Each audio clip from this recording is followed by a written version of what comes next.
I invited my daughter and her husband to a family dinner. When I checked my bank account that evening, the balance was negative $150,000. I called my daughter, but she didn't answer and was already heading to the airport. What I did next made her. Good day, dear listeners. It's Clara again. I'm glad you're here with me. Please like this video and listen to my story till the end, and let me know which city you're listening from. That way I can see how far my story has traveled. People always say you don't know what you have until it's gone. I used to think that was a saying for people who lost love, or health, or youth.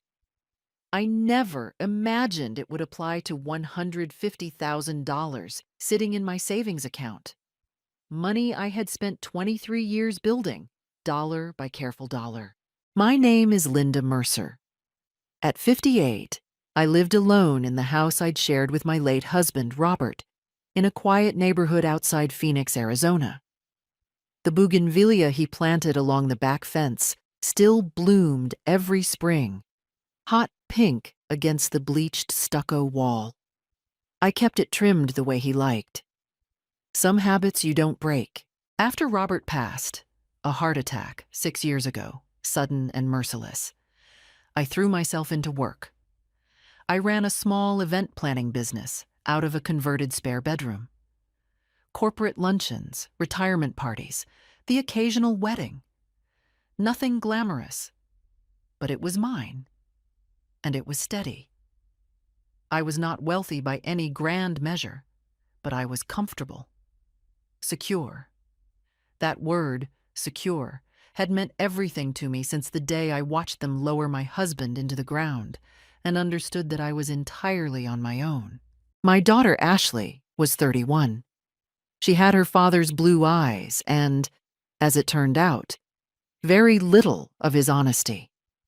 I had loved her with the particular fierceness of a mother who has already lost one person she cannot replace. I forgave her things I shouldn't have. I looked away from things I shouldn't have ignored. She had married Derek Holt 3 years earlier at a ceremony I paid for. Derek was charming the way certain men are charming, effortlessly and with purpose. He sold commercial insurance, drove a lease car that was always one model too expensive, and had opinions about wine that he delivered with the confidence of someone who had read 2 articles on the subject. Robert would have seen through him in 10 minutes. I told myself I was being unfair. The first signal came 8 months before everything collapsed. Ashley called me on a Tuesday evening, casual, almost rehearsed in its casualness, and asked whether I had ever thought about consolidating my finances. She used that word, consolidating. I remember thinking it was an odd word for a daughter to use with her mother. Derek has some contacts, she said, financial advisors, people who get better returns than whatever your bank is giving you. I told her I was happy with my bank. She didn't push. But something about the conversation sat in my stomach the wrong way, a small stone I couldn't dislodge. The second signal came 2 months later. Derek asked me, during a Sunday lunch at their apartment, whether I still had that power of attorney document, the one I had signed years ago, when Robert first got sick, and we needed someone to manage accounts if things got bad. I had listed Ashley as my agent. It had seemed responsible at the time. The document was still valid. I had simply never thought about it again. Just making sure it's current, Derek said, cutting into his steak with the focused attention of a man who was not actually thinking about steak. I said yes, it was current. He nodded and changed the subject to the Cardinals game. I changed the subject with him. Looking back, I understand now that both of those conversations were reconnaissance. He was mapping the territory before he moved. The evening it happened, I had spent the afternoon in my kitchen making the pot roast Ashley had loved since childhood. I set the table with the good cloth napkins, the ones I only used for family. I had even bought a bottle of the Cabernet Derek always praised, though I normally drank it only on holidays. They arrived at 6:30. Derek complimented the house. Ashley hugged me a beat too long, the way she sometimes did when something was wrong, though I told myself I was imagining it. We ate. We talked about nothing in particular. Their neighbor's new dog, a trip they were supposedly planning to Portugal. Derek had a second glass of wine. Everything was normal. Everything was warm and ordinary and entirely false. They left at 9. I washed the dishes, poured myself the last inch of wine, and sat down at the kitchen table with my phone, the way I did most evenings, to check my accounts before bed. A routine. 30 seconds. No more. The number on the screen didn't register at first. My brain refused it the way the body refuses a sudden cold, a full second delay before the shock arrives. $150,000. I read it 3 times. I set the phone down. I picked it up again. The number did not change. My hands were steady, which surprised me. I called Ashley. It rang 4 times and went to voicemail. I called again. Voicemail. I sent a text. Ashley, call me right now. Something is wrong with my account. 3 minutes later, a reply came through. Not a call, a text. We're on our way to the airport, Mom. Talk tomorrow. I stood in my kitchen, in the house where I had raised her, surrounded by the smell of the dinner I had cooked for her, and I understood, with the slow, terrible clarity of a woman who has already survived one catastrophic loss, that tomorrow would be too late. I did not sleep that night. I sat at the kitchen table until the bougainvillea outside went from pink to gray to pink again, and I went through every document I could find in the house, spreading them across the tablecloth still faintly stained from the pot roast. Bank statements. Tax returns. The power of attorney, which I eventually found in a manila folder in the filing cabinet in Robert's old study, behind the car insurance papers. I read it twice. It was a general durable power of attorney, signed in 2017, notarized, entirely valid. It named Ashley Christine Mercer, now Holt, as my agent with broad authority over financial accounts. At the time, my attorney had called it a just-in-case document. He had meant, just in case you become incapacitated. He had not meant, just in case your son-in-law decides your savings account is a personal fund. I called the bank at 8 a.m. the moment they opened. I was transferred 3 times before I reached someone in the fraud department, a woman named Carol, who had the careful, practiced voice of someone trained to deliver bad news without triggering hysteria. The transfer was authorized, Carol said. It was processed using a valid power of attorney. The account holder, that's you, Mrs. Mercer, had a named agent on file, and the agent initiated a wire transfer yesterday at 2:47 p.m. 2:47. I had been at the grocery store at 2:47. I had been buying the wine I served them at dinner.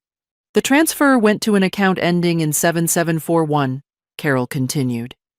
We can flag the account and open an investigation, but I have to be honest with you. When a valid POA is used, recovery is complicated.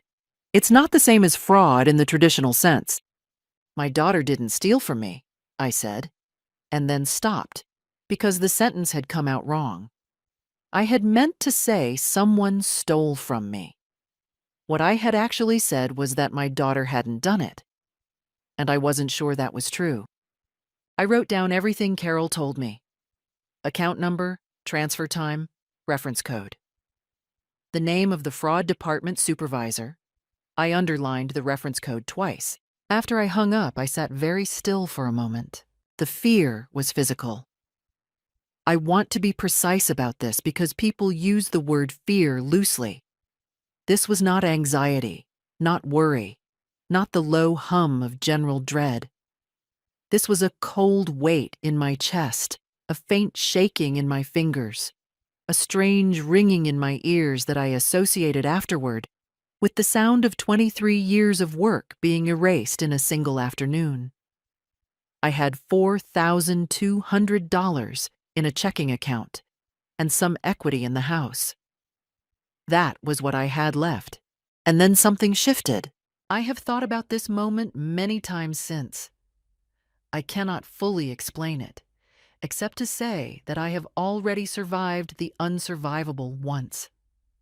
I buried my husband. I rebuilt my life from a foundation of grief and stubbornness and very good bookkeeping. I was not going to sit in my kitchen and cry over two people who had eaten my pot roast and wired my money to an account ending in 7741 before their plates were cold. I got up. I made coffee. I found a legal pad. The first thing I wrote was, "What do I know for certain?" I knew the transfer had been made using the power of attorney. I knew it had been processed at 2:47 p.m. on the day of the dinner. I knew Ashley had not answered 2 phone calls after the fact. I knew Derek had asked about the POA 2 months earlier, casually, over steak. The second thing I wrote was, "What do I need?" I needed a lawyer. Specifically, an attorney who handled financial elder abuse cases, because that was almost certainly what this was. I needed to revoke the power of attorney immediately. I needed documentation of everything: the transfer record, the phone records, the text message Ashley had sent me, any financial correspondence I could locate. And I needed to understand precisely where that money had gone. The third thing I wrote was, what is their next move? This was the question that focused me more than anything else. Derek was not stupid. He had planned this carefully: the timing, the dinner, the head start to the airport. He would expect me to be devastated. He would expect a grieving mother who loved her daughter too much to pick up the phone and call the police. He would expect me to call Ashley again and again and leave messages that grew more desperate and pleading until eventually he was ready to answer. He had misjudged me. I had been married to a man I loved for 27 years. I had watched him get sick, and I had managed his care, his accounts, his insurance claims, and his final arrangements. And I had done it all without falling apart in any way that mattered. Grief had not broken me. Derek Holt was not going to break me either. I picked up the phone and called Margaret Osei. Margaret was a family law and estate attorney. I had met 6 years earlier when I needed help settling Robert's estate. She was 62, Nigerian American, with reading glasses she wore on a beaded chain and a manner that made juries and opposing counsel equally uncomfortable. She had given me her direct number after the estate was settled and told me to call if I ever needed her. "Margaret," I said when she answered, "I need an emergency appointment. Today, if possible." A pause. How bad? $150,000 bad. Another pause, shorter. "I have a cancellation at 11. Can you be here at 10:45? I was there at 10:30. Margaret's office was on the 14th floor of a building downtown that smelled of recycled air and carpet cleaner. Her assistant, a quiet young man named Paul, brought me water without being asked, which I appreciated more than I could have explained at that moment. Margaret listened without interrupting. She had a yellow legal pad in front of her and a pen she held, but didn't use until I finished speaking. Then she wrote 4 words and turned the pad to show me. POA. Transfer. Timing. Intent. "The good news," she said, "is that a power of attorney does not give an agent unlimited license. It creates a fiduciary duty. The agent, your daughter, or whoever acted in her name, is legally required to act in your interest, not theirs. Transferring $150,000 to an outside account without your knowledge or consent almost certainly violates that duty." "Is that criminal?" I asked. "It can be. In Arizona, financial exploitation of a vulnerable adult is a Class 4 felony. Now," She held up a hand before I could speak. The statute is typically applied to adults over 65, or those with documented cognitive impairment. You are 58 and clearly competent. That changes the landscape slightly, but we are not without options. We can pursue civil recovery and, depending on what law enforcement finds, potentially criminal charges through the DA's office. She walked me through the steps in order. First, revoke the power of attorney immediately, in writing, notarized, filed with the county recorder's office, and sent certified mail to Ashley. Second, send a formal legal demand letter to Ashley and Derek, requiring return of the funds within 10 business days. Third, file a police report. Not because the police would necessarily recover the money, but because the report created an official record and opened the door to a criminal investigation. Fourth, contact the receiving bank with a subpoena request to identify the account holder on the other end of the transfer. Who owns account 7741? I asked. That, Margaret said, is exactly the right question. I left her office at 12:30 with a folder of documents and a weight on my chest that was different from the morning's weight. Heavier in some ways, but load-bearing. Something to push against. I filed the police report that afternoon at the Maricopa County Sheriff's Office. The deputy who took my statement was a young woman named Officer Tran, who wrote everything down with the focused efficiency of someone who had taken these statements before. Financial disputes between family members, she told me carefully, were complex, but the POA usage and the amount made it worth flagging for a detective. What I did not know, as I sat in that beige-walled room going through my timeline, was that Ashley had already called the bank. I found this out 2 days later from Carol in the fraud department, who had by that point become something of an unlikely ally. Carol called me, slightly outside the bounds of normal procedure, I think, to let me know that someone using Ashley's name had contacted the bank asking about the status of the POA and whether any flags had been placed on the account. She knows, I said. It seems that way, Carol said. That evening, Ashley called me for the first time since the dinner. I let it ring. I was not ready. I needed to know more before I spoke to her, because the moment I spoke to her, Derek would know exactly where I was in the process. The proof came on a Thursday, 9 days after the dinner, in the form of a document that Margaret's paralegal retrieved via a formal records request to the Arizona Secretary of State's office.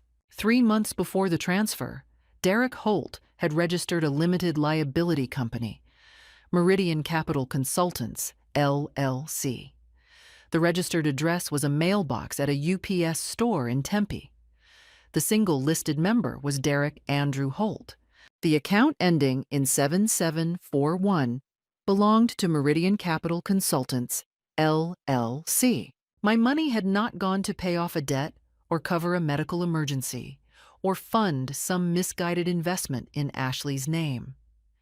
It had been transferred with deliberate premeditation into a company Derek had created specifically to receive it.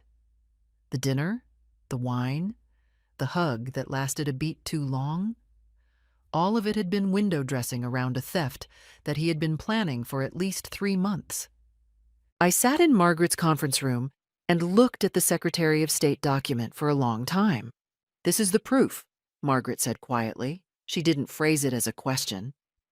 "Yes," I said, "this is the proof." My hands were not shaking. I want to note that. Whatever I had been in the first hours after I saw that bank balance, I was not that anymore. Something had settled in me. Not anger exactly, though the anger was there underneath, clean and cold. Something more like clarity.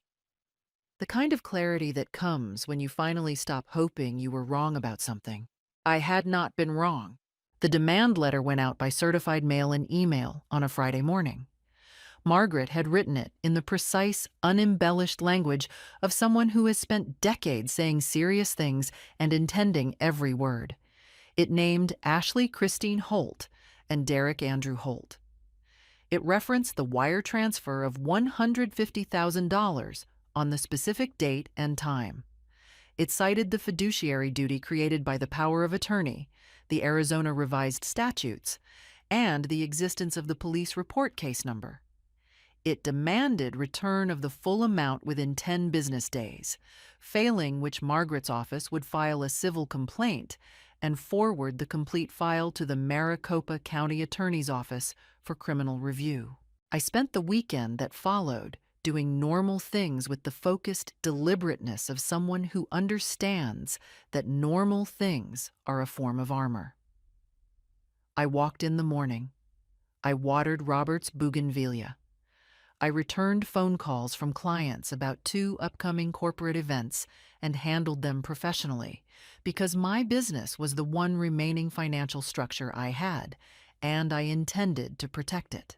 The call came on Monday, not from Ashley, from Derek. He didn't shout, which I had half expected. His voice was controlled, almost pleasant, which was worse. "Linda," he said, as though we were old friends, "I think there's been a misunderstanding." "Has there?" I said. I was standing in my kitchen. I had my phone in one hand, and I was gripping the edge of the counter with the other, not from fear, but from the conscious effort to stay very still. "The transfer was an investment arrangement. Ashley and I discussed it with you at dinner. You agreed to let us manage some of your funds." "I did not, and we fully intend to return a profit.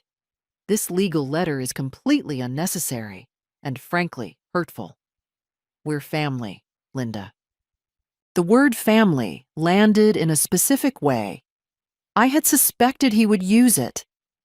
People who steal from family always invoke the word family when they are caught. It is the last argument they have. "The letter came from my attorney," I said. "Any response should go to her office." A pause. The pleasantness evaporated. "You don't want to do this," he said. "I'm telling you as someone who genuinely cares about your well-being. Ashley is devastated. You're going to destroy your relationship with your daughter over a misunderstanding, and you're going to embarrass yourself when this gets thrown out." "Then let it get thrown out," I said, "in court." Another pause, longer. Then, "You should think very carefully about who your friends are in this situation, Linda. Not everything is black and white." It was not quite a threat. It was carefully constructed to not be quite a threat. I recognized the architecture of it. "I'll pass that along to my attorney," I said, and hung up. I stood in the kitchen for 30 seconds, breathing evenly. Then I called Margaret and gave her a word-for-word account of the conversation, which she noted and added to the file. The direct threat came 4 days later. Ashley showed up at my house in the evening, without calling, without warning. And when I answered the door, her face was something I had not seen before. Not the daughter I remembered. Something harder and more desperate underneath, like a mask that had been on too long. "You're going to ruin us," she said. She was not crying. She had moved past crying to somewhere colder. "Derek says if you go through with this, he'll tell everyone about the loan." I didn't move from the doorway. "What loan?" "The money you lent him 2 years ago. $20,000. He says he'll tell the court you gave it to him willingly, that you've been giving us money for years, and that this was another gift that you're now pretending was a theft because you regret it." I looked at my daughter for a long moment. The $20,000 she was referring to was money I had given her, not Derek, when they were behind on rent in 2022. I had given it as a gift, not a loan. I had no documentation of any loan to Derek because there had been no loan to Derek. "That would be perjury," I said. Something moved across her face, a flicker. "He said you'd say that," she said quietly. Go home, Ashley. My voice did not waver. Tell Derek my attorney will be in touch. I closed the door. I leaned against it in the hallway in the dark and allowed myself 30 seconds of feeling the full weight of what that conversation had been. My daughter had come to my door to threaten me on behalf of her husband. Whether she understood what she was doing or had been told what to say, the result was the same. After 30 seconds, I pushed off the wall and went to pour a glass of water. 3 days later, I drove to Sedona by myself. I stayed in a small inn I had visited once with Robert, in the Red Rock Canyon, where the light in the evening turns everything gold. I slept, properly, for the first time in 2 weeks. I walked in the mornings and ate dinner alone and did not check my legal email. I read a novel. I watched a storm come in over the mesas from the porch of my room and felt, for the first time since the bank statement, something that was not fear and not rage. It was patience. The particular patience of someone who has already made their decision. I came back from Sedona on a Sunday evening. The house looked the same. The bougainvillea had lost a few blossoms in the wind, which I swept from the walkway before I went inside. The message from Derek was waiting in my email inbox. Sent Saturday afternoon, so I would find it on my return. He had written it carefully. I could see the construction in every sentence, the practiced balance of concession and manipulation. He acknowledged that the situation had escalated in ways none of us wanted. He said Ashley was struggling enormously with the rift between us. He said he had consulted with his own financial advisor and believed a reasonable resolution was available to everyone involved. He was proposing to return $80,000. He called it a settlement in good faith. In exchange, he wanted me to withdraw the police report, release him and Ashley from any civil liability, and sign a document stating that the original transfer had been a mutually agreed investment arrangement. In other words, take back slightly more than half of what he stole, lie under oath about the rest, and hand him a signed document that could be used against me forever. I read the email twice. I forwarded it to Margaret without comment. She called me 20 minutes later. He just confessed, she said. That's what I thought. A legitimate transaction doesn't require a settlement. The offer to return $80,000 is an explicit acknowledgement that money changed hands and that he is unwilling to justify the full amount. His attorney, if he has one, should have told him not to send this. Does he have one? I'm not sure he does, Margaret said, which tells me something. It told me something too. Derek was operating on confidence. The confidence of a man who had done this before, or who believed he was smarter than the situation required. He had planned the theft carefully, but was improvising the aftermath. That gap between planning and improvisation was exactly where people like him made their critical mistakes. I sent the email reply myself, with Margaret's language. Mrs. Mercer has received your proposal and declines. All communications should be directed to her legal counsel. 2 days later, Ashley called again. This time I answered, because Margaret had advised me to maintain a record of direct conversations. Ashley's voice was different from the night she had come to the door. Softer.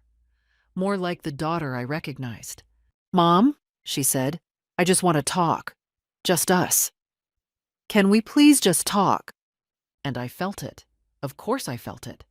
I am a mother.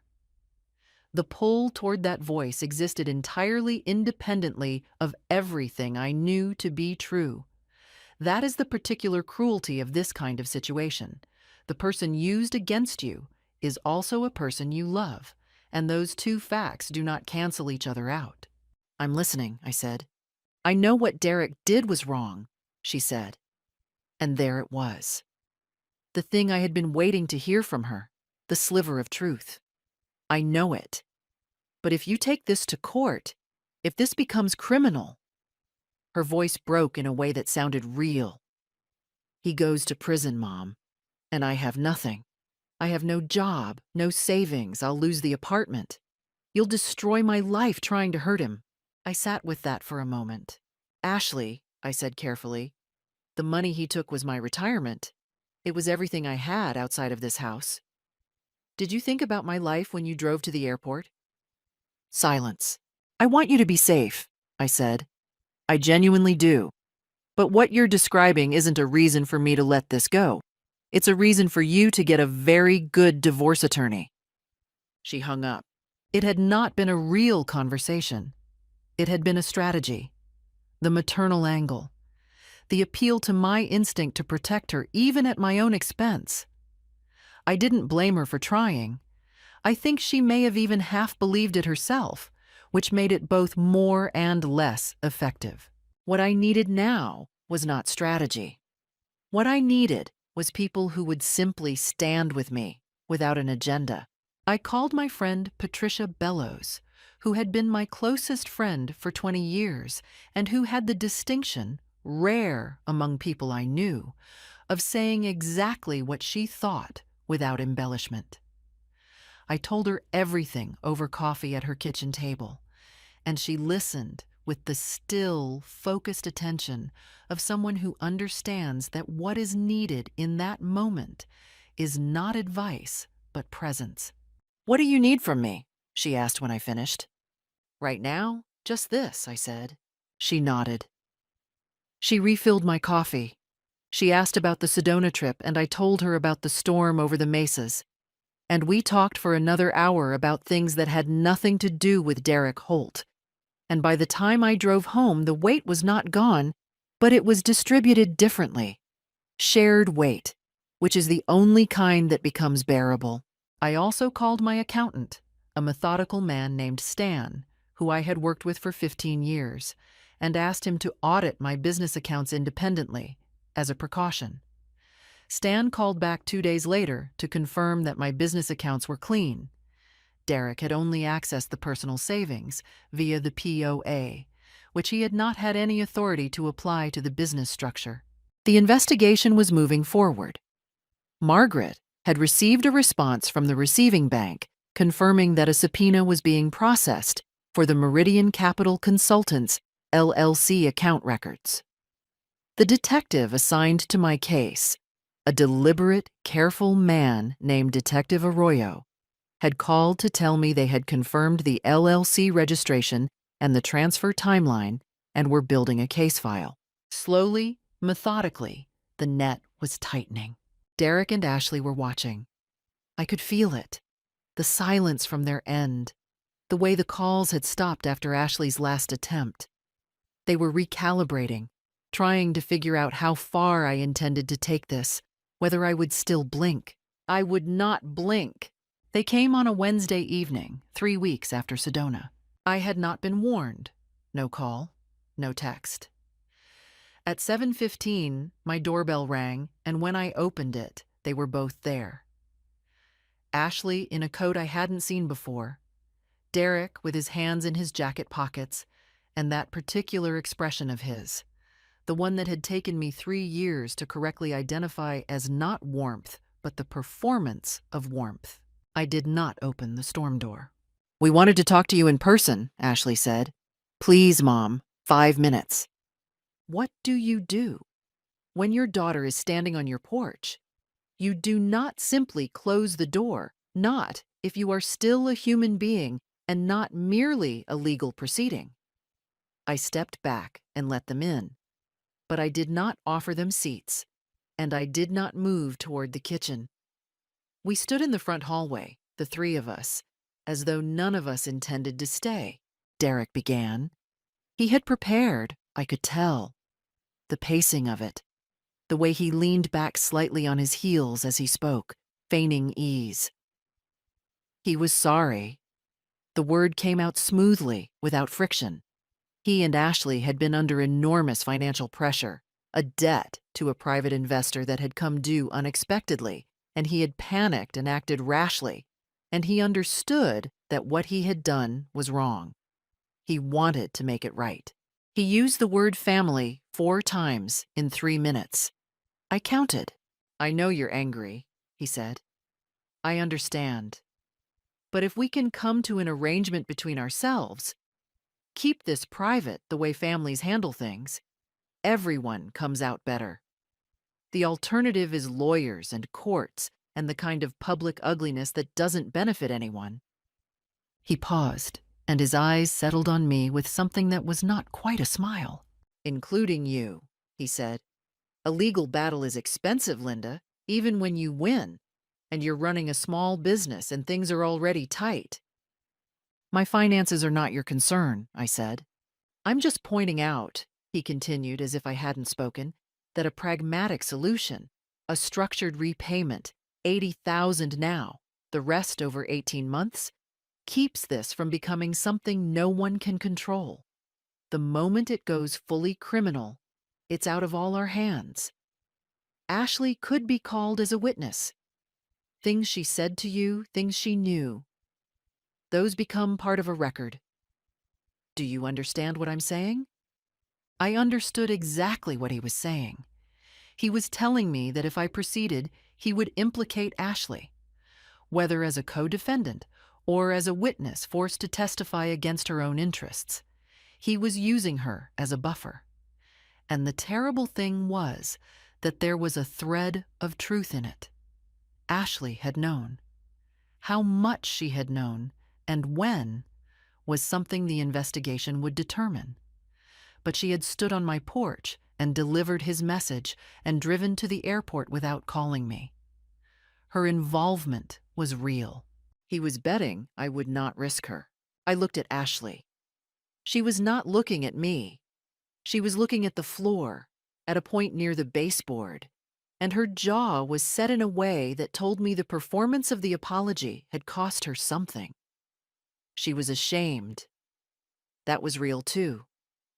But shame, in this case, was not the same as innocence. Derek, I said, you premeditated this. You registered that LLC 3 months before the transfer. You asked me about the power of attorney 2 months before. You came to my dinner table and ate my food and thanked me for the wine, and then drove to the airport with my retirement savings in an account registered to a mailbox at a UPS store. There is no version of this conversation in which I don't know that. Something changed in his face. The ease went out of it. You're making a mistake, he said. The pleasantness was gone now, fully. This was the version of Derek that had been underneath the whole time. I've made mistakes, I said. Signing a power of attorney without a sunset clause was a mistake. Trusting you with my daughter was a mistake. Serving you dinner was a mistake. But going to my attorney on Monday morning was not a mistake. Calling the police was not a mistake. And asking you to leave my home right now is not a mistake. Ashley made a sound. Not quite a word. She reached out and touched Derek's arm, and the gesture frightened me slightly. Not because it was violent, but because it was automatic. The reflex of a woman who had reorganized herself around this man. Derek straightened. You'll regret this, he said. Flat. Final. Perhaps, I said. I opened the front door. Good night. They left. I watched the headlights of Derek's car disappear around the corner, and then I closed the door and stood in the hallway in the silence. I was afraid. I want to be accurate about this. The threat in his last words had been real, and I was not naive enough to dismiss it. Derek was a man who had planned a theft over 3 months and executed it at a dinner table. He was capable of sustained, purposeful action. I did not know what form his retaliation might take, but the fear did something unexpected. It did not loosen my resolve. It sharpened it. Because fear, I had learned once before in my life, is only dangerous when it makes you stop. When you keep moving through it, it becomes something else, a form of fuel, cold and efficient. I went to the kitchen, wrote down everything that had been said in that hallway, time-stamped it, and emailed it to Margaret at 9:47 p.m. Then I went to bed, and I slept. The civil hearing was scheduled for a Tuesday in November, 4 months after the dinner. It was not a criminal trial. That process was slower, and Detective Arroyo's file was still moving through the Maricopa County Attorney's Office. What Margaret had filed was a civil complaint for breach of fiduciary duty, unjust enrichment, and fraud, seeking full restitution of $150,000 plus legal fees and punitive damages. Derek had, at some point in the preceding weeks, retained an attorney, a man named Ferris, who wore good suits and had the particular over-prepared energy of someone who had been handed a weak case and told to do his best with it. I arrived at the courthouse at 8:30, in a gray blazer I had owned for 12 years, and a pair of reading glasses Robert had always said made me look formidable. Patricia drove me. She waited in the hall. I had not slept especially well the night before, but I had slept, which felt under the circumstances like a small act of defiance. Derek and Ashley came in together, 5 minutes before the scheduled time. Ashley had her hair pulled back. She didn't look at me. Derek looked at me once, quickly, and then looked away. The involuntary tell of a man reassessing odds. His suit was pressed. His posture was composed. But his jaw was set in a way I recognized as effort, not ease.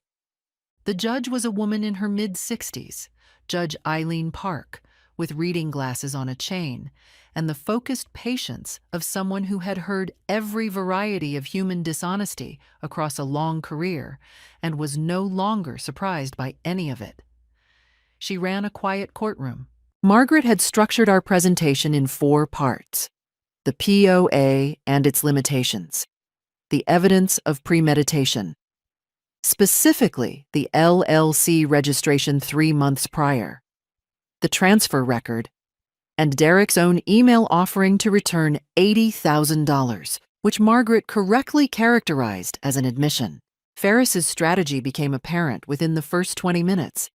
He argued that the transfer had been a voluntary investment decision made with Linda's knowledge and consent, that the dinner conversation had constituted an oral agreement, and that the subsequent legal action was a family dispute being mischaracterized as fraud due to a breakdown in the personal relationship.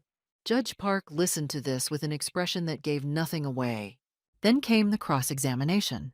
Margaret asked Derek to explain, in his own words, when he had first conceived of the idea of Meridian Capital Consultants, LLC. He said it had been formed in response to an existing business opportunity that had presented itself around that time. Margaret asked him to name the business opportunity. He said it was a real estate investment vehicle. She asked him to name the property or properties involved. He paused. He said the deal had fallen through subsequently. She asked him why, if the investment had fallen through, the $150,000 remained in the Meridian account rather than being returned. He said the funds were being held in preparation for the next opportunity. Margaret placed the bank records for Meridian Capital Consultants on the screen. The $150,000 had been transferred out of the Meridian account within 11 days of its arrival, moved to a second account, the ownership of which the subpoena had revealed to be a trust registered in Nevada, with Derek Holt listed as the trust's sole beneficiary. The courtroom was very quiet. "Mr. Holt," Margaret said, "you testified that the funds were being held in the Meridian account in preparation for a future investment." "Yes," he said. "The records show the funds left the Meridian account 11 days after the transfer. Can you explain where they went?" Ferris objected. Judge Park overruled him with a single word. Derek said the funds had been transferred for security purposes. Margaret asked him to define security purposes in relation to a trust of which he was the sole beneficiary. He said it was standard financial practice.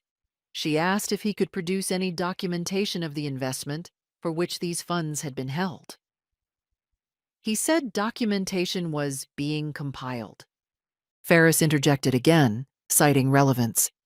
Judge Park looked at him over her reading glasses for a moment, that lasted slightly longer than necessary, and said nothing. Ferris sat back down. It was at this moment that I understood, watching Derek from across the courtroom, that he had not expected to be here. He had expected the dinner, the airport, a few desperate phone calls from his mother-in-law, and then either silence or a quiet settlement. He had not expected a woman who filed a police report the morning after and hired Margaret Osei. He had not expected bank subpoenas or LLC registration records or a Nevada trust traced back to his name. He had expected grief to do his work for him, and it had not. The contradiction he had walked into was inescapable. He had told the court the money was in Meridian. The bank records showed it had already moved. He had told the court the transfer was a consensual investment. Margaret had the LLC registration showing premeditation. He had told the court there was an oral agreement at dinner. I took the stand and stated, clearly and without hesitation, that no such conversation had occurred, that I had served pot roast and Cabernet and spoken about a neighbor's dog, and that the subject of investment arrangements had not come up. Margaret introduced my phone records showing I had called Ashley twice from the kitchen table the same evening. Not the calls of a woman who had just agreed to wire her retirement savings, but the calls of a woman who had discovered it missing. Ashley was called to testify. She sat in the witness chair with her hands folded in her lap, and she did not look at Derek, and she did not look at me. She looked at the space between us. Her breathing was visible, shallow, controlled, the breathing of someone holding themselves together through an act of sustained will. And when Margaret asked her whether she had, at any point, discussed with her mother a plan to transfer $150,000 to Derek's investment company, Ashley was silent for 4 seconds that felt very long. "No," she said finally. "We didn't discuss it." Ferris's pen went still. Derek's face did something I had never seen it do. It fractured, just briefly, just for a moment, a crack in the performance that showed the raw calculation underneath. He had counted on Ashley. She had just removed the only piece of his defense that could not be disproved by a document. In that single syllable, no, she had chosen something. I don't know what it cost her. I know it was real. Judge Park took a 20-minute recess. When she returned, her expression was the same as it had been all morning, but something in the courtroom had shifted entirely. The architecture of Derek's story had collapsed, quietly and completely, under the weight of its own contradictions. Judge Park's ruling came 12 days after the hearing, in a written decision that Margaret read to me over the phone, in a voice that was professionally measured but not entirely neutral. The court found in favor of Linda Mercer on all 3 counts. On the breach of fiduciary duty, the evidence established clearly that Derek Holt, acting under the power of attorney as Ashley Holt's designee, had transferred funds for his own benefit in direct violation of his agent's legal obligation to act in the principal's interest. The LLC registration predating the transfer was cited as evidence of premeditation. The rapid movement of funds to the Nevada Trust was cited as evidence of intent to conceal. On unjust enrichment, the full $150,000 was ordered returned. On fraud, the court found that the oral agreement defense was unsupported by any evidence and contradicted by the testimony of both Linda Mercer and, critically, Ashley Holt. Punitive damages of $45,000 were awarded, in addition to restitution, reflecting the deliberate and premeditated nature of the conduct. Total judgment, $195,000, plus legal fees. Derek had 30 days to comply or face asset seizure. I sat with my phone in my hand after Margaret finished reading, in the kitchen where I had eaten alone the morning after the dinner, and made my list on a yellow legal pad. And I felt something that I did not immediately have a name for. It was not triumph, exactly. It was quieter than that.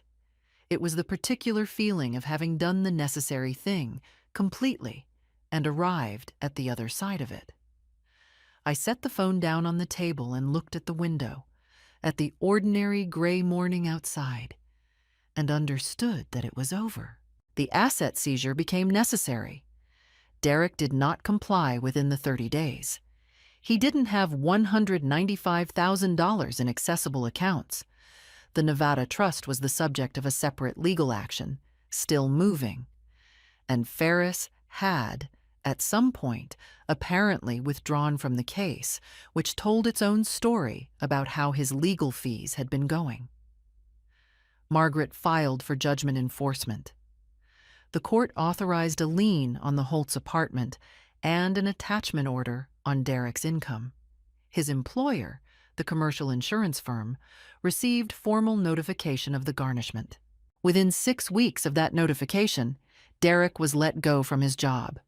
His employer, it emerged, had a conduct clause in employment contracts regarding financial fraud judgments. The provision was standard in the industry. Derek had apparently never imagined it would apply to him. The lease on the car was terminated when the garnishment hit his accounts. The vehicle was collected from the parking garage of the apartment building on a Thursday morning, which 2 of their neighbors witnessed. The apartment, which had been in both their names, went up for sale under the lien within the month. The criminal case moved more slowly, as criminal cases do, but it moved. Detective Arroyo called me in January to inform me that the Maricopa County Attorney's Office had filed charges. 1 count of theft by misappropriation, 1 count of fraudulent use of a power of attorney. Class 4 felony charges, both. Derek's arraignment was scheduled for March. Ferris was not representing him. The public defender's office had assigned someone new. Ashley was not charged. The evidence of her direct involvement did not rise to the standard required for criminal prosecution. She had known, but knowing is not always participating. Her testimony at the civil hearing, when she told the truth under oath, had been noted by the county attorney's office and had effectively confirmed her as a cooperating witness rather than a co-defendant. I did not know then how much that decision had cost her. Whether Derek had threatened her, whether she had simply found in that courtroom some version of herself that she recognized and could not betray. I did not ask. Some things you accept as fact without requiring the full account. I called her 2 weeks after the civil judgment. She answered on the second ring. "I don't know what I can say to you," she said. She sounded like herself, not the voice from the porch, not the voice from the phone call about Derek going to prison. Her own voice, stripped of performance. "You told the truth," I said. "That's what you can say." A long silence stretched between us, across whatever distance she was calling from, and I let it sit. "I didn't know about the LLC," she said finally. "I knew he wanted to borrow money. I knew he was going to ask you. I didn't know he'd already." She stopped. "I should have asked more questions. I should have called you from the airport." I thought about that for a moment. About the airport, the dinner, the wine, the hug that had lasted a beat too long. "Yes," I said. "You should have. We didn't reconcile that day. We didn't pretend that a 2-minute phone call could repair what had been broken. But a door had opened. Narrow, uncertain, with a great deal of difficult work on the other side of it. I chose to leave it open for my own sake as much as hers. The full restitution, drawn from the enforcement actions and a partial liquidation of the Nevada Trust Margaret's colleagues had managed to attach, cleared in April. $195,000 plus $18,000 in legal fees. Every cent returned to the account I had spent 23 years building in the bank where I had kept it since Robert and I were young. I stood at the kitchen table on the morning the wire confirmation came through and looked at the balance on my phone screen for the second time in less than a year. The number was right. I put the phone face down on the table, finished my coffee, and went outside to water the bougainvillea. Spring came late that year, or perhaps I simply noticed it more than usual. I had the bougainvillea pruned properly, and it came back fuller than it had been in years. I repainted the front door a deep terracotta, a color I had wanted since I moved in and always put off. Small things. But small things, I had learned, are how you rebuild. You do not reconstruct a life in one dramatic gesture. You do it one door at a time. Professionally, the year after the trial turned out to be my strongest in a decade. A former client referred me to a regional hotel group seeking a long-term event coordination contract. Steady, recurring work I had never had access to before. I hired an assistant named Diane, efficient and good-humored. I had money, actual money, and the knowledge of exactly what it had cost to earn it. I traveled. Back to Sedona twice. Once alone, once with Patricia. I went to Boston for a conference and stood in a hotel ballroom overlooking the harbor and felt something that was not surviving anymore. It was simply living. Derek's life had organized itself into diminishing returns. The commercial insurance industry was not large, and fraud judgments follow people. He had not found comparable work. He was renting a room in Mesa. Not an apartment, a room. I did not take pleasure in this, but I did not grieve it either. Ashley had moved out before the lien forced the apartment sale. She was living with a college friend, working at a marketing firm, paying her own rent. We had spoken 4 times since the judgment. Never long, never easy, but real. She had started seeing a therapist. I received that without comment, though it meant something to me. I did not know if we would find our way back to each other. But the wanting was still there. The particular, unkillable wanting of a mother for her child. The version of Ashley who had told the truth on the witness stand was the person she was still capable of being. That was enough to work with. The summer evening I sat on the back porch and watched the light fade from the bougainvillea, deep pink to rose to gray. I thought about Robert and what he would have recognized. That there are losses you absorb and losses you refuse, and the wisdom is knowing which is which. The stars came out over the Arizona desert, and I sat with my coffee and the quiet and the long, uncomplicated pleasure of having landed on the right side of something. They say blood is thicker than water. Maybe.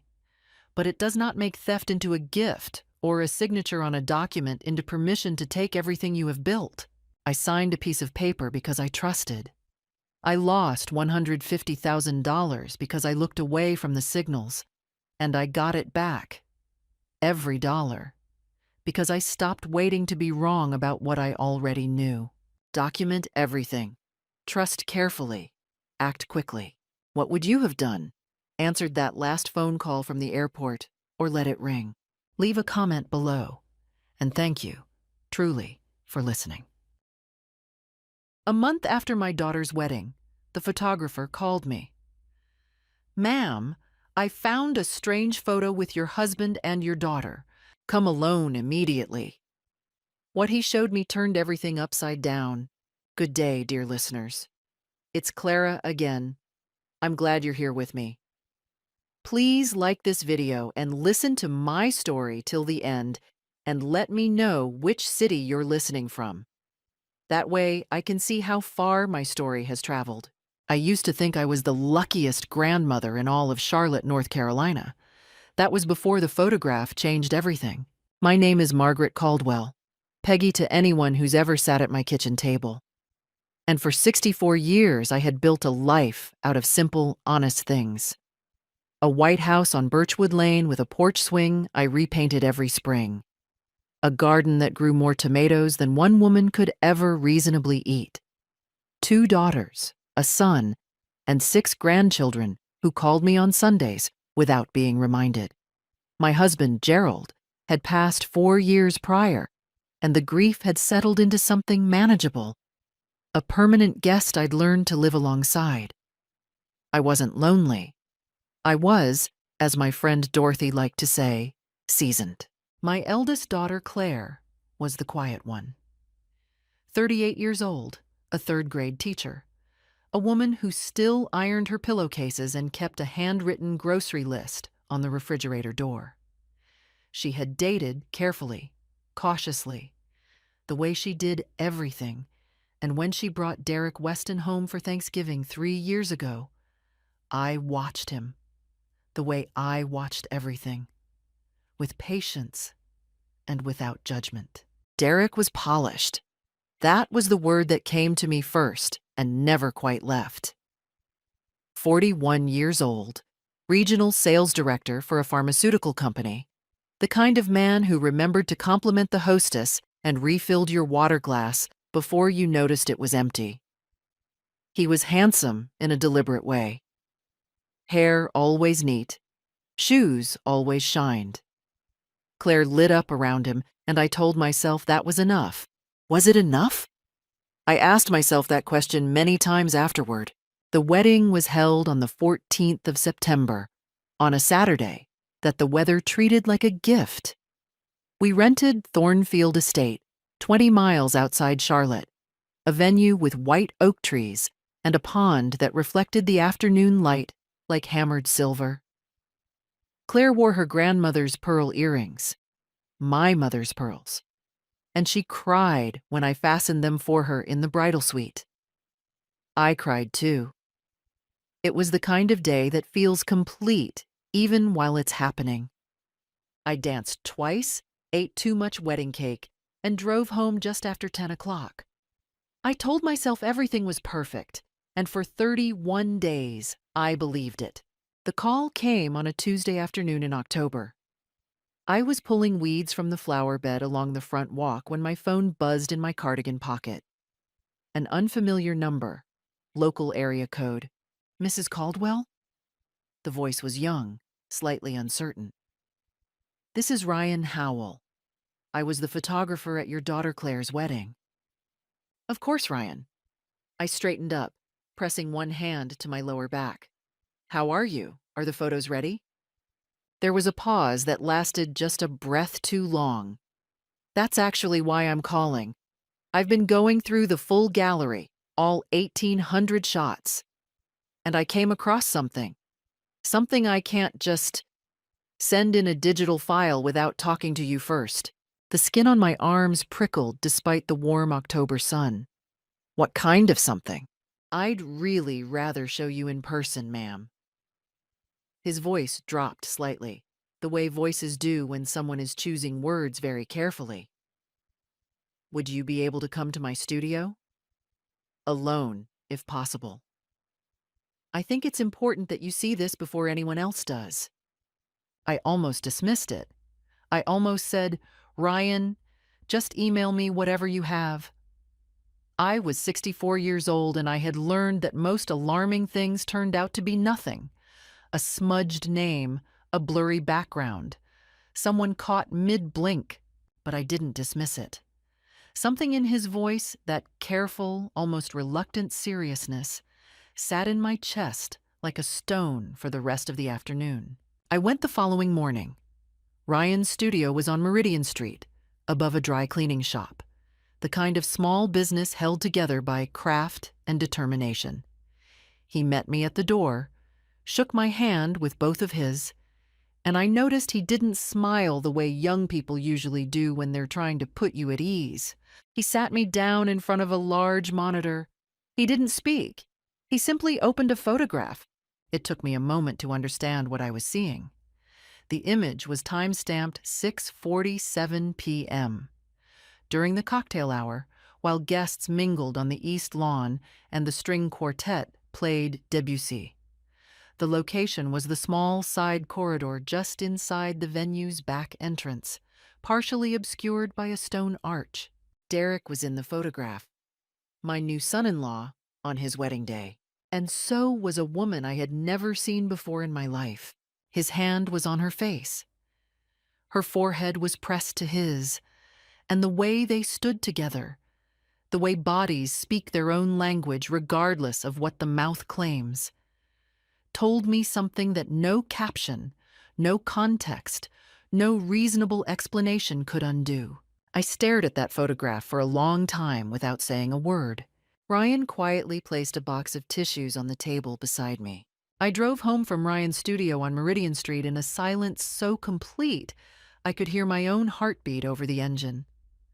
The October sky had turned the color of old pewter, low and pressing, and the traffic lights seemed to take longer than usual, as though the world itself had slowed to give me time to absorb what I'd seen.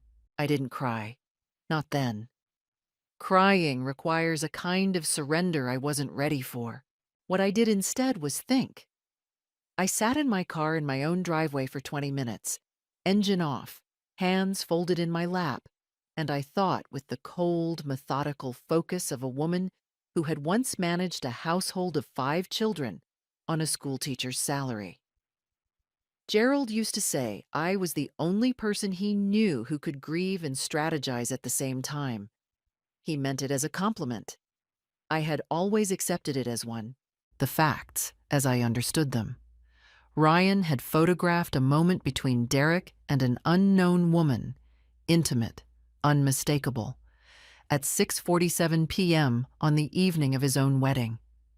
He had acted with discretion and genuine concern by coming to me rather than sending the image through the gallery portal where Claire might have found it herself.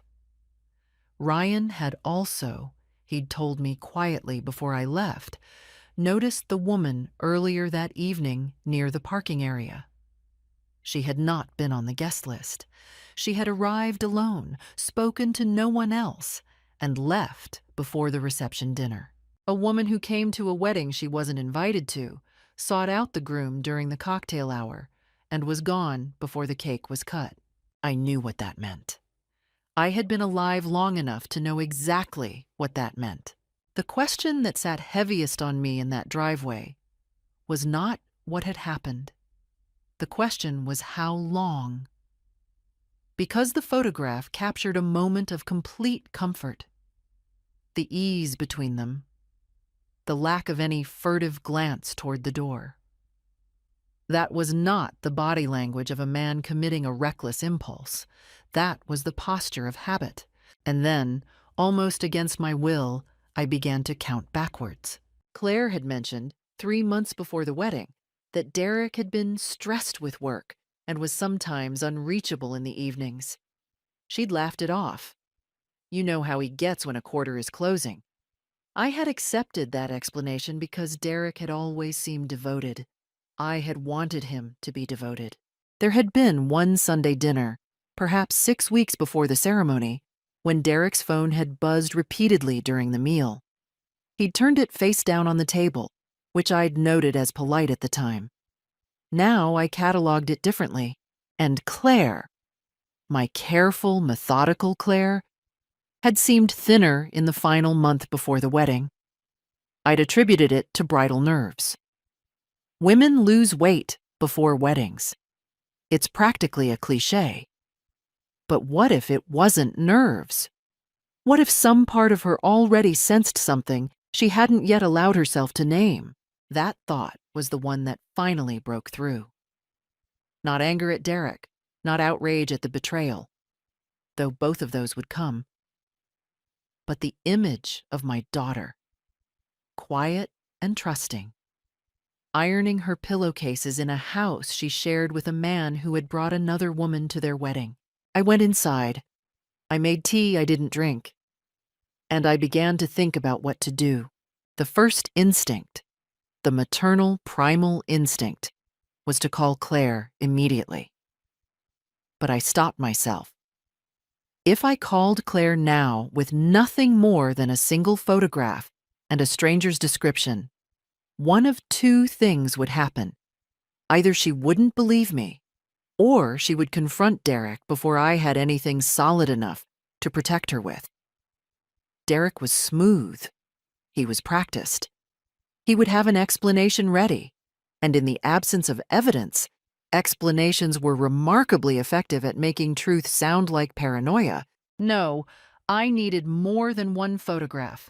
I called Dorothy, my oldest friend, a retired paralegal with 40 years of steady judgment, and asked her to come over that evening. I didn't tell her why. I just said I needed her. Then I called Ryan Howell. I asked him to send me the photo in full resolution, to preserve the original metadata, and to keep the image out of the wedding gallery entirely until I gave him further word. He agreed without hesitation. I thanked him, and before I hung up, I asked one more question. Ryan, did you capture the woman's face clearly? Yes, ma'am, he said. Clearly enough. Good. That was the beginning of a plan.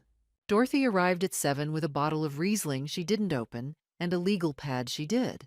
She was 71, stout, sharp as a carpet tack, and the only person I knew who could listen to a difficult story without interrupting, without softening her expression into pity, and without offering an opinion before she'd heard every single word.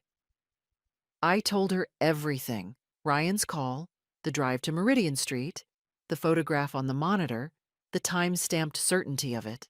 When I finished, Dorothy uncapped her pen. All right, she said. What do you want to accomplish? That was exactly the right question.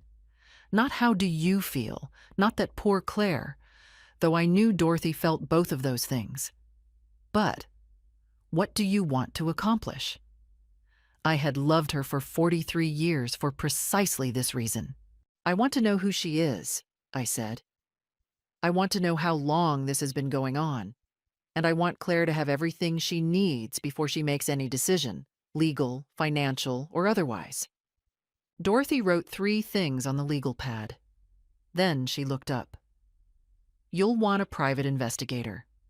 Someone licensed, someone discreet, someone who can pull records and surveillance legally so nothing gets thrown out if it ever goes to court. I was thinking the same thing. I know a woman, Patricia Ames. She handled a case for a colleague of mine 8 years ago. She's thorough, and she doesn't gossip. I wrote the name down. Then Dorothy poured us both a glass of the Riesling after all. Patricia Ames operated out of a tidy office on the 2nd floor of a building on Providence Road. Her name on the door in plain gold lettering. She was 55, compact, with close-cropped gray hair, and the contained manner of a person who had learned long ago not to waste movement or words. I showed her the photograph on my phone. Ryan had sent me the full resolution file that morning, and watched her face as she studied it. The woman on the left, I said. That's who I need to identify. Patricia studied the image with professional detachment. Clear enough. Give me 72 hours. I paid the retainer in cash, which Patricia accepted without comment. Those 72 hours were among the longest I can remember. I watered the garden. I baked a peach cobbler no one ate. I called my son in Denver and talked about nothing in particular, listening to his voice the way you listen to the radio when you need the house to feel less empty. On the 3rd morning, Patricia called. The woman's name was Brooke Landry, 34 years old. She lived in a rented apartment in South End. She worked as a marketing coordinator for the same pharmaceutical company where Derek was regional sales director. Patricia had obtained, through entirely legal means, she specified carefully, Derek's company calendar for the past 14 months, cross-referenced with his expense reports, and found 47 instances in which he and Brooke Landry had attended the same off-site meetings, conferences, and client dinners. 47. Patricia had also, on the 2nd day of surveillance, photographed Derek's car parked outside Brooke Landry's apartment building at 11:20 p.m. on a Tuesday, 4 days after his wedding. 4 days. I sat down when she told me that. I hadn't realized I was standing. I'll send you the full written report and the photographs, Patricia said. Everything is dated, time-stamped, and documented to evidentiary standard. After I hung up, I sat in my kitchen for a long time. I had suspected. Now I knew. There is a difference between those two states that anyone who has ever stood in either of them will understand. A difference as significant and as irreversible as stepping off a curb. You can suspect and still hope you're wrong. You cannot unknow. What I didn't know yet, what I would learn only later, was that Derek had noticed something had shifted. I found out afterward that the morning after I visited Patricia's office, Derek had called Dorothy. He'd made it casual, friendly, just checking in, asking if I seemed all right. Peggy's been a little quiet lately, have you noticed? Dorothy had told him I was fine and getting used to the empty nest. She had said it pleasantly, without a flicker. She'd called me immediately after and said simply, "He's watching you." That changed the timeline. If Derek was already alert, I had less room than I'd assumed. I needed to move from information gathering into action, carefully, legally, and before he had a chance to prepare. I called my daughter's family attorney the next morning and made an appointment. Not for Claire, not yet. For myself. To understand exactly what rights, what options, and what protections my daughter had before I put a single word in her ear. The point of no return had been crossed. The family attorney was a woman named Susan Hartley, mid-50s, silver-framed glasses, an office lined with law books that looked genuinely read rather than decorative. I had retained her years ago when Gerald passed to handle the estate, and I trusted her the way you trust a person who has seen you at your most vulnerable and remained steady. I spread Patricia's report across Susan's desk. The photographs, the calendar cross-references, the documented 14 months. Susan read without speaking. When she finished, she removed her glasses. "Has your daughter been told?" "Not yet. I wanted to understand the legal landscape first." She nodded. "That was wise." She folded her hands. "North Carolina is an equitable distribution state. Marital fault, including documented adultery, can be considered when a judge divides marital property, though it isn't the sole determining factor. More relevantly, North Carolina still has alienation of affection as a civil tort. If Claire chooses to pursue that route against the other party, against Brooke Landry, yes, she may have grounds." Susan paused. "But the immediate priority, if your daughter decides to separate, is ensuring she has independent legal representation before Derek has any opportunity to restructure assets." I thanked Susan, paid her consultation fee, and drove to Claire's house. I chose a Wednesday afternoon, when I knew Derek would be at a client lunch. I had simply checked his public LinkedIn calendar, which he updated with professional regularity. Claire answered the door in her school clothes, a stack of ungraded papers tucked under one arm, and the look on my face must have told her something immediately, because she set the papers down on the hall table without a word and said, "Mom, come in." I told her everything. I laid Patricia's report on her kitchen table, the same table where I had helped her assemble Christmas cookies every December since she was 7 years old. I placed Ryan's photograph beside the report. I let her look. I let her take her time. Claire was quiet for a very long while. She did not cry immediately. That surprised me. She pressed both palms flat on the table and stared at the photograph with an expression I could not fully read, something between recognition and grief. "I knew something was wrong," she said finally. "I couldn't name it. I just knew." "I know you did." She looked up at me. "How long?" "At least 14 months that Patricia could document." Her hands tightened on the table edge. "Before we got engaged."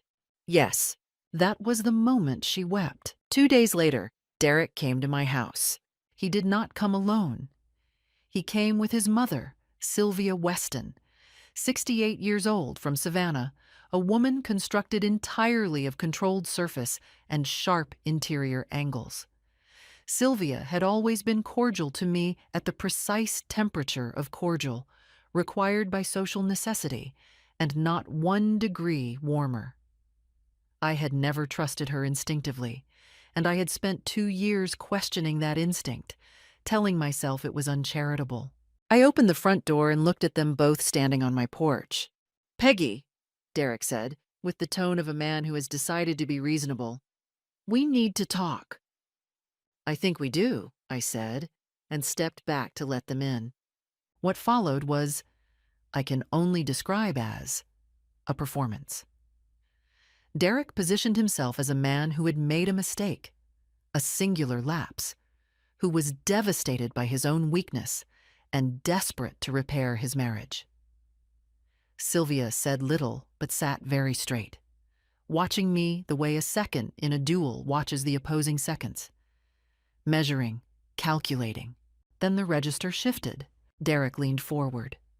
His voice dropped. "Peggy, I need you to understand something. The things you've put in motion, the attorney, the investigator, this is going to damage far more than just my marriage. My company doesn't need this kind of exposure. There are people involved at the regional level who could be significantly impacted." He paused. "I would hate for any of this to reflect on Claire, on her career, her reputation in this community." There it was, not a plea, a warning dressed as a plea, Sylvia added softly. "We're simply asking you to let the two of them work through this privately, as a family." I looked at Derek.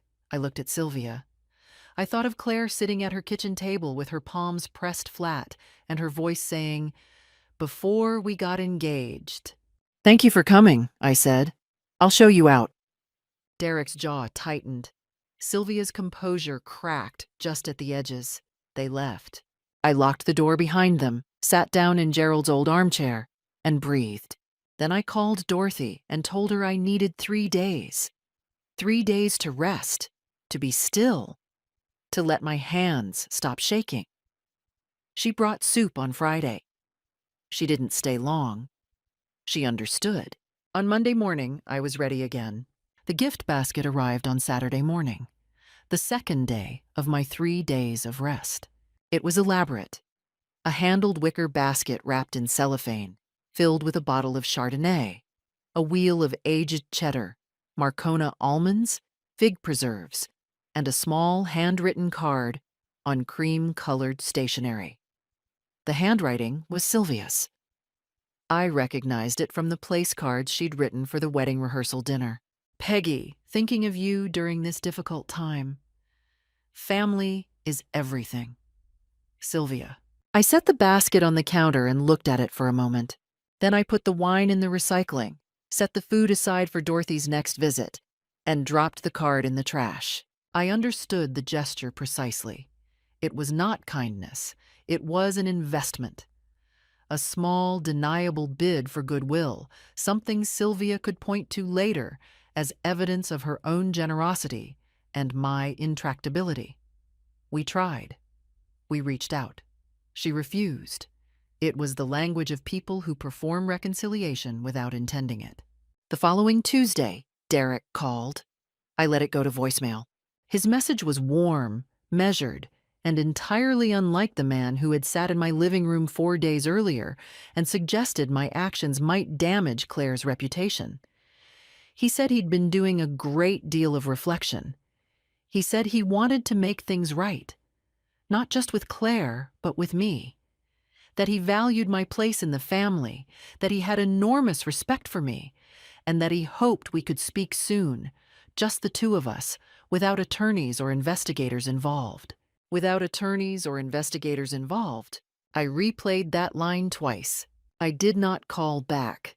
What I did instead was call my youngest daughter, Renata, in Atlanta.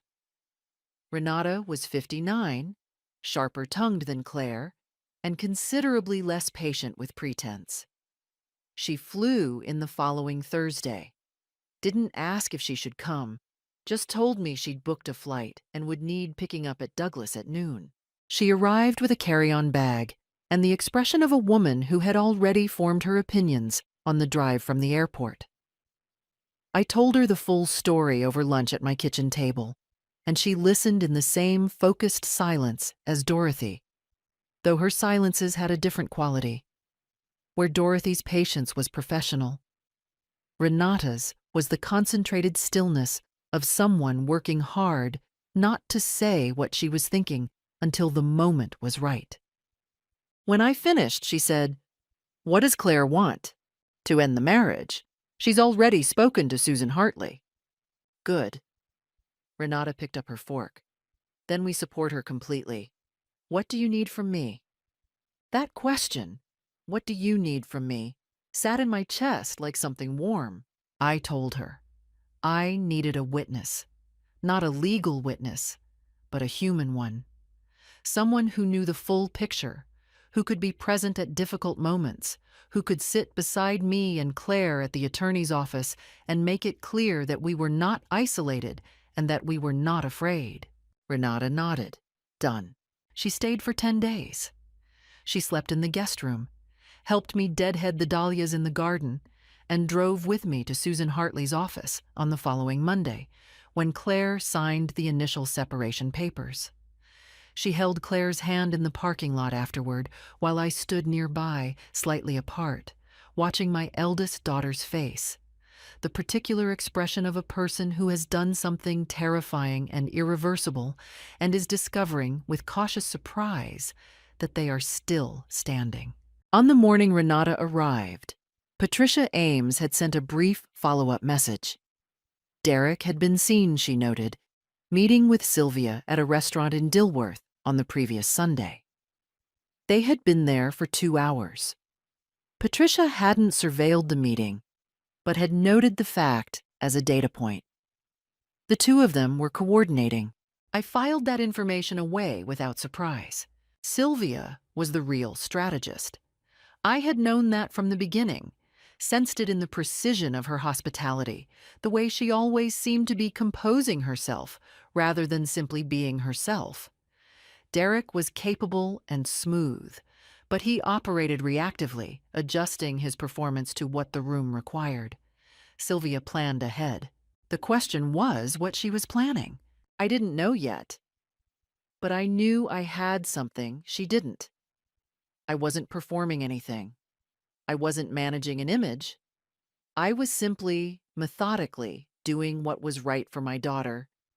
And that clarity had a stability that no amount of coordination or strategy could easily destabilize. Renata put it better than I could have.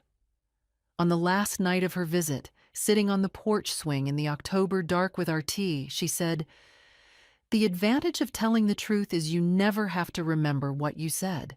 I held on to that. They came on a Sunday. I saw the car from the kitchen window. Derek's silver Audi, pulling up to the curb with the careful, unhurried pace of a vehicle whose driver wants to appear unthreatening. Sylvia was in the passenger seat. They sat for a moment before getting out, which told me they had talked through their approach on the drive over. I dried my hands on the kitchen towel. I took a breath. Then I went to open the front door before they could knock, which I did deliberately. I wanted them to know they had not surprised me.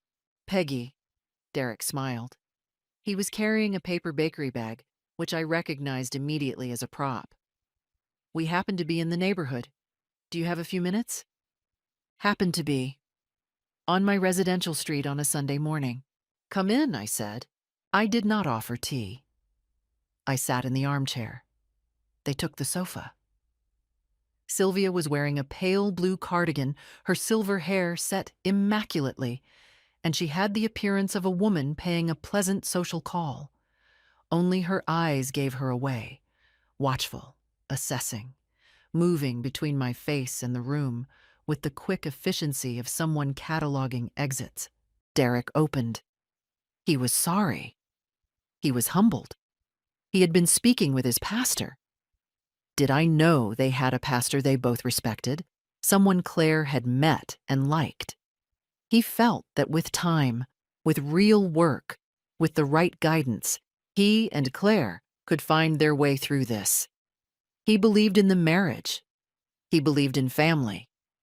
He looked at me with the open expression of a man who wanted very much to be believed. I let him speak. I gave nothing back.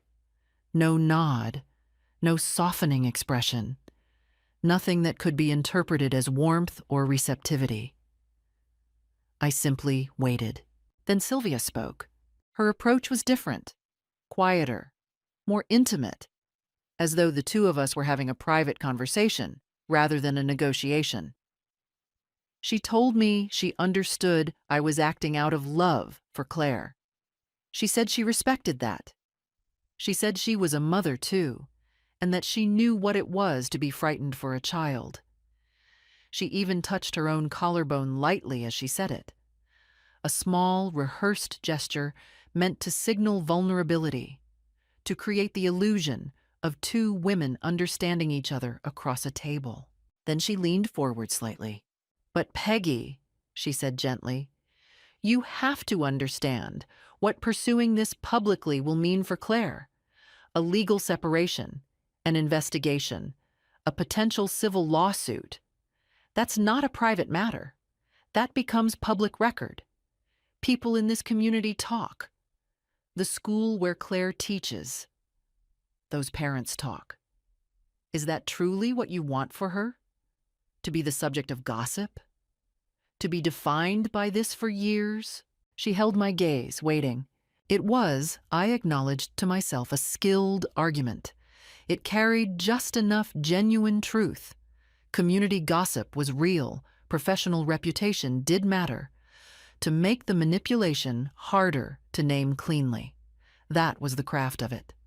Not a lie, exactly, but a truth deployed as a weapon, aimed at the one thing she had correctly identified as my deepest concern: Claire's well-being. "I hear what you're saying, Sylvia," I said. She relaxed a fraction. "But I want to make sure I understand you correctly," I continued. "You're suggesting that Claire should allow this to continue in private, without documentation or legal protection, in order to avoid gossip." I paused. "What you're describing is asking my daughter to protect your son's reputation at the expense of her own security. I don't think you mean to phrase it that way. But that is what you're describing." The fraction of relaxation vanished. Derek's voice gained an edge he'd kept controlled until that moment. "We're trying to keep this from becoming something that hurts everyone." "Derek," I said, "it already hurt everyone. It hurt everyone 14 months before the wedding. You made that choice. What happens now is a consequence of it, not a choice I'm making." Sylvia set down her cup. She had produced it from her own bag. I had not offered one, and I noted this detail carefully, and rose from the sofa with a deliberateness that communicated controlled anger far more effectively than any raised voice could have. Her pleasantness was gone entirely. What remained was exact and cold, the underlying structure of her that the cordial surface had always been covering. "I hope," she said quietly, "that you understand this will not end the way you're imagining." "I imagine it'll end with my daughter protected and informed," I said. "That's all I'm imagining." Derek stood without looking at me. He placed the bakery bag on the side table, as though the gesture of leaving it behind constituted some final, mild assertion, and moved toward the door. Sylvia paused at the threshold for just a moment, long enough to let me understand that she considered this a postponement, not a conclusion. I closed the door. I stood in my hallway in the quiet. My hands were not steady. I pressed one palm flat against the wall and breathed through the tremor, recognizing it for what it was. Not collapse, not weakness, but the body's honest and entirely reasonable response to threat. The meeting had gone the way I'd hoped, and it had still been frightening. Both of those things were true simultaneously, but underneath the tremor, underneath the cold that had settled at the base of my sternum, there was something else. A clarity so sharp it almost had a sound. The more they pushed, the more clearly I could see exactly what I was protecting and exactly why it mattered. I thought of Claire in the parking lot outside Susan Hartley's office, discovering she was still standing. I went to my desk, opened my calendar, and confirmed Monday's appointment. My hand had steadied by the time I set the pen down. Susan Hartley had filed the initial separation paperwork in early November. By the third week of the month, Derek had retained his own attorney, a man named Fowler, known apparently for aggressive discovery tactics, and had submitted a counter-declaration, challenging the grounds, claiming the marriage had been stable and that Claire's decision had been influenced by outside parties. Outside parties. I presumed I was among them.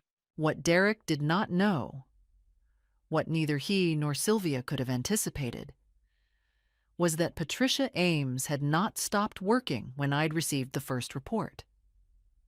At my instruction, she had continued documenting. And in those additional weeks, she had obtained something that changed the weight of everything. Patricia had been tracking Brooke Landry's public social media, entirely legal, entirely open, and had found, on a now deleted but screen-captured Instagram post from the previous March, a photograph. Brooke Landry and Derek Weston, photographed together in what was clearly a hotel restaurant in Raleigh, tagged by a mutual friend at a sales conference with a caption that referred to the two of them, lightly but unmistakably, as a couple. The post had been deleted within 24 hours, likely once someone recognized the risk. Patricia had captured it before deletion and preserved the metadata. March. 7 months before the wedding. 4 months before Derek proposed to Claire. Susan reviewed the additional evidence and filed a supplemental declaration. She also forwarded the documentation to the attorney handling the potential alienation of affection claim, a separate proceeding against Brooke Landry, which Claire had quietly decided to pursue. The mediation session was scheduled for the Tuesday before Thanksgiving at Susan's office on Queens Road. I was not present in the room for the legal proceedings. That was between Claire and her attorney. But I was in the waiting area with Renata, who had flown back from Atlanta for the week, and Dorothy, who had canceled a dental cleaning to be there. We sat in 3 chairs along one wall. We brought our own coffee. We did not speak very much. Some vigils are best kept in companionable silence. What I had not anticipated, what none of us had anticipated, was that Derek would bring Sylvia. She was not his attorney. She had no legal standing in that room. But she arrived with him at 9:15, dressed in the same collected, impeccable manner as always, and it was only when Susan's paralegal appeared in the waiting room doorway and said quietly, "Mrs. Caldwell, we need a moment," that I understood something had shifted. I went into the conference room. Derek and his attorney Fowler were seated on one side of the table. Claire was on the other with Susan, and Sylvia, who had been asked to wait outside and had apparently declined, stood near the window with the bearing of a woman who intended to anchor the room by the force of her presence alone. I took a position near the door. I did not sit. I wanted to be able to see everyone's face. Susan spoke first. She presented the supplemental evidence methodically, the way a person presents something they have no doubt about. Patricia's full report. The deleted Instagram capture with metadata intact.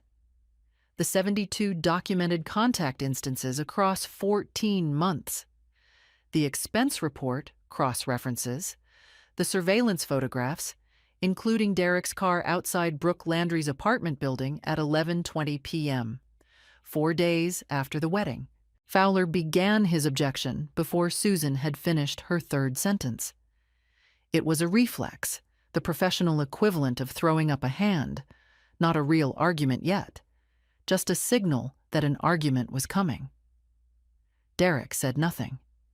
He had gone, in the space of perhaps 40 seconds, from the composed and reasonable man who had sat on my sofa with a bakery bag to a man staring at the surface of the table as though he were trying to read something in the grain of the wood. Sylvia was the one who broke.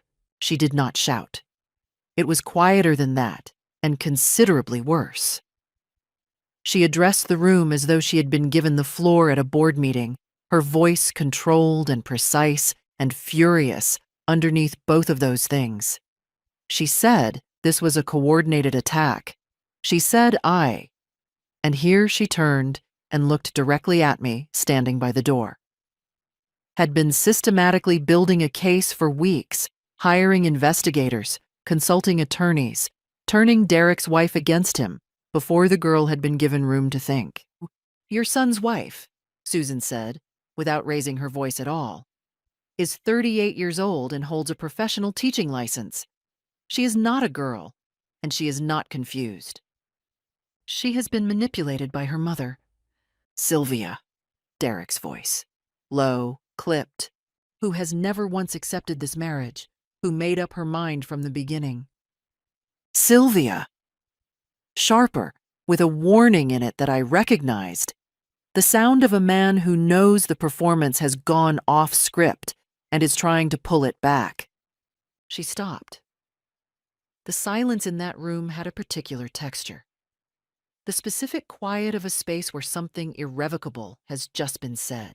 Fowler spoke quietly to Derek. Derek nodded, once, tightly. He looked up then, and his gaze moved from Claire's face to mine with the slow, deliberate quality of a man making himself do something. What I saw in his expression was not what I'd expected. Not defiance. Not the smoothness he had maintained for 3 years. Something much simpler and much sadder.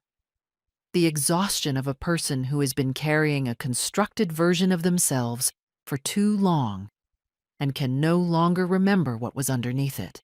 Whatever sympathy that observation might have produced in me, I set aside. We'll review the supplemental materials, Fowler said, gathering his papers with the practiced calm of a man professionally accustomed to recalibrating in real time. We'll be in touch by end of week. They filed out. Sylvia last. She did not look at me as she passed. That, I noted, was new. The room settled. Claire exhaled. A long, slow release, as though she had been holding that breath since September. She looked at Susan. Then she looked at me. Is it over? She asked quietly. The hard part, Susan said, with the careful precision of a good attorney, is mostly over. I crossed the room and sat down across from my daughter. I folded my hands on the table. For the first time in weeks, perhaps in months, I felt something loosen in my chest. Not triumph. Something quieter than that.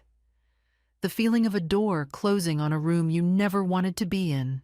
The weeks that followed the mediation session moved with the particular quality of time after a storm. Not yet calm, but visibly clearing. The light was different. The air had changed. Fowler, to his credit as a professional, did not pursue the contested grounds after reviewing Patricia's supplemental report in full. The documentation was too thorough, too legally sound, and too precisely time-stamped to build any credible counter-narrative around. Derek, on his attorney's advice, withdrew the claim that outside parties had influenced Claire's decision. He withdrew it formally, in writing, as part of the procedural record. That withdrawal was not a minor thing. It was a documented retreat, filed with the court, which meant it existed permanently and could not later be reframed as anything else. The separation agreement was finalized in the first week of December. Claire retained the marital home, a townhouse in Dilworth that Derek had purchased in both names before the engagement. Under North Carolina's equitable distribution principles, Susan had argued successfully that the documented marital fault weighed significantly in Claire's favor, alongside the fact that Claire had contributed consistently to household expenses throughout the relationship, while Derek's income had supported significant personal expenditures that his own financial records, subpoenaed during discovery, did not entirely account for. Derek removed his belongings over a single weekend in early December. I spent that Saturday at Claire's kitchen table, available, but not hovering. I brought a pot of chicken soup. I did not comment on the sound of boxes being moved, on the trips Derek made to the parking area with his things. On the way, the townhouse felt lighter with each carload that left. When the moving truck pulled away in the late afternoon, Claire stood at the front window for a moment without speaking. Then she turned and said, "Do you want more soup?" And I said yes, and we sat together until it was dark. The civil claim for alienation of affection was filed against Brooke Landry in December. North Carolina is one of the few remaining states where this cause of action exists in law, and Claire's attorney had assessed the documented evidence, Patricia's report, the deleted Instagram post, the 14 months of cross-referenced contact, as substantively strong. Brooke Landry retained her own attorney within a week of being served. The proceedings would be lengthy, as civil litigation always is, and I did not allow myself to place too much of my attention there. That was Claire's matter, conducted through her own attorney, and my role in it had already been played. There was one more consequence I had not engineered, but which arrived nonetheless. Approximately 3 weeks after the mediation, Patricia received information through a professional contact, entirely above board, entirely sourced from non-confidential channels, that Derek's pharmaceutical company had initiated an internal human resources review of his professional conduct. The relationship with Brooke Landry had violated the company's fraternization policy, a policy that existed in the employee handbook, had been distributed to all regional-level staff, and had been acknowledged in writing by every person at Derek's seniority level. The review was, by all accounts, not punitive in design. But Derek resigned before it concluded. He relocated to a position with a smaller firm in Greensboro. The title was lower. The territory was smaller. The pharmaceutical industry, it turned out, is not a large world, and professional reputations, the real ones, not the performed ones, have a way of traveling through it efficiently. I did not feel satisfaction at that news in the way I might once have expected to. What I felt was something more precise and less heated. The recognition that consequences, when they are honest and proportionate, tend to find their own level without requiring anyone to push them there. I had not sought to damage Derek's career. I had sought to protect my daughter. The consequences were his own, grown from his own choices, and they had arrived on their own schedule. Sylvia called me once more, in the second week of December. I answered on the third ring. She was not the woman who had stood near the conference room window 3 weeks earlier. The sharpness was absent, replaced by something flatter and more tired. The voice of a person who has spent considerable energy and arrived somewhere they did not intend. She said she hoped I understood she had only ever been trying to protect her son. I told her I understood that entirely. I told her I had only ever been trying to protect my daughter. There was a pause between us. A long one, not uncomfortable exactly, but full, in which I believe we both recognized something true. That we were two mothers who had loved our children with complete sincerity and had made entirely different choices about what that love required of us. We would live with those choices differently. Neither of us said that aloud. We did not need to. She did not call again. Christmas came to Birchwood Lane the same as it always had. The same artificial tree Gerald had chosen in 1987. The same accumulated decades of ornaments. Claire's second-grade ceramic drum. Renata's kindergarten paper star. The glass ball etched with Gerald's name that I unwrapped last. Held for a moment. And hung in its place near the center of the tree, where it had always gone. Claire sat in the armchair closest to the fire. She looked thinner than I would have liked, and I noted it privately and said nothing. But she held herself differently than she had in September, or October, or November. Not the careful composure of a woman managing concealed uncertainty, but the quieter uprightness of someone who had come through something and was beginning, cautiously, to discover what was on the other side of it. She laughed at dinner, a real one, sudden, at something James said, the kind of laugh that catches a person before they have a chance to modulate it. It was the best sound I heard all year. James had flown in from Denver with his wife and their 3 children, who ran through the downstairs in their socks and knocked over exactly 1 ornament, which was precisely the right number. Dorothy came for dessert and stayed until nearly 11, which was uncharacteristic and therefore wonderful. Renata had driven up from Atlanta and was already asleep in the guest room before the last of the dishes were done. Before everyone arrived in the early morning quiet, I stood in the kitchen with my coffee and looked out at the dormant garden, bare-stemmed, waiting.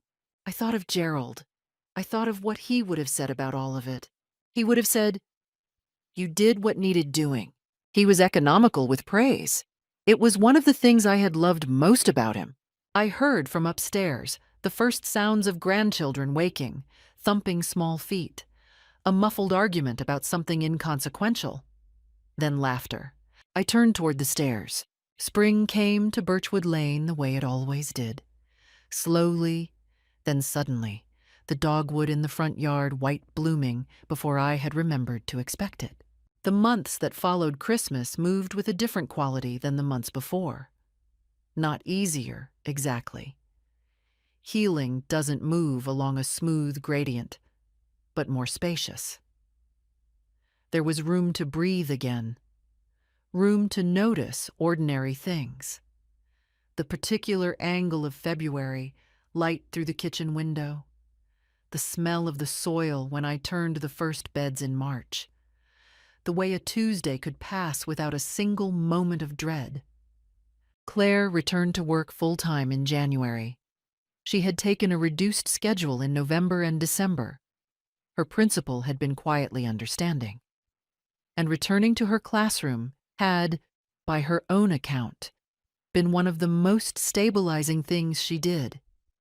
She called me every Sunday, as she always had, but the calls were lighter now. She talked about her students' reading progress, a book club she'd joined with 2 colleagues, a weekend trip she was planning with Renata in the spring. In April, she called to tell me she'd had coffee with someone, a landscape architect named Thomas, calm and unhurried, met through a mutual friend. She wasn't ready for anything serious. She just wanted me to know it had felt, for the first time in a long time, like something possible. I didn't say everything I was thinking. I said, "That sounds lovely." It was enough. Dorothy and I resumed our Friday lunches and found them even better than before. That particular quality of friendship that has been through something and come out the other side richer for it. We tried a new restaurant on Providence Road every few weeks, rated with entirely subjective scores that had no consistent criteria, and argued about them at length. I looked forward to those Fridays enormously. I took a watercolor class in February, something I had been postponing for 2 years. The instructor was patient and soft-spoken, and had no expectations of anyone, which freed everyone to be surprisingly capable. By April, I had completed a small painting of the Birchwood Lane dogwood that Dorothy declared was genuinely good. I hung it in the hallway. James called from Denver to say his wife was expecting their 4th child. I cried in the best possible way, standing in the kitchen, pressing my palm to the counter for balance. Life was not perfect. It was ordinary, and ordinary was more than enough. Derek Weston relocated to Greensboro after leaving the pharmaceutical company. The HR review had generated enough industry-level awareness to complicate his next position considerably. His new role was significantly lower in seniority. He and Brooke Landry had ended their relationship within 2 months of the wedding. The civil lawsuit, I imagined, had introduced a friction that whatever they'd had could not absorb. I did not wish him harm. What I wished was irrelevance, the quiet, ordinary irrelevance of someone who had passed through our lives and left, whose absence was no longer loaded with anger, but simply with the neutrality of fact. Sylvia moved from Savannah to be closer to Derek in Greensboro. I heard this without comment. It struck me only as a closing bracket on a chapter. Brooke Landry's legal representation eventually reached a settlement in the alienation of affection case. The terms were confidential. Claire told me only that it was satisfactory, and I did not press. What remained when everything had settled was the life on Birchwood Lane. The porch swing repainted every spring, the garden, the grandchildren who called on Sundays, and one more expected in the autumn. The Friday lunches, the watercolor class, the dogwood blooming white before I remembered to expect it. Gerald's armchair by the window facing the garden, catching the morning light, kept exactly where he had placed it, because some things you keep exactly as they are. Looking back now, I understand what that autumn taught me. Truth is patient, but it needs someone willing to carry it. I was 64 years old. I was afraid. I did it anyway. If you ever find yourself holding a photograph that changes everything, don't look away. Don't wait for someone else to act. Gather your people, document everything, and trust that doing what is right is its own kind of strength. What would you have done in my place? Leave a comment. I'd truly like to know. And if this story meant something to you, share it, subscribe, and come back. Thank you for listening.